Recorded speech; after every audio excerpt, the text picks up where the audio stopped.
লোকে আমায় ভালোই বলে, দিব্যি চন্দ্রসই, দোষের মধ্যে একটু নাকি মিথ্যে কথা কই। ঘাটশিলাতে যাওয়ার পথে ট্রেন ছুটছে যখন মায়ের কাছে বাবার কাছে করছি বকম বকম। হঠাৎ দেখি মাঠের মধ্যে চলন্ত সব গাছে এক এক রকম ভঙ্গি ফুটে এক এক রকম নাচে। ওমা, দেখো নৃত্যনাট্য। যেই বলেছি আমি, মা বকে দেয়, বড্ড তোমার বেড়েছে ফাজলামি।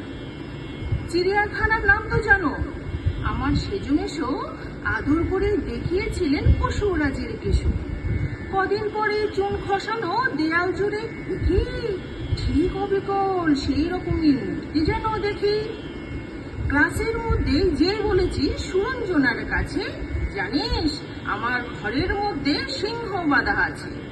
শুনতে পেয়ে দিদিমণি অমনি বলেন, শোনো, এসব কথা আবার যেন না শুনি কখনো।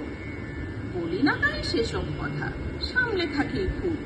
কিন্তু সেদিন হয়েছে কি, এমনই ব্যাকুল, আকাশবাড়ি আবারও চোখ গিয়েছে আটকে। শরৎ মেঘে দেখতে পেলাম রবীন্দ্রনাথকে।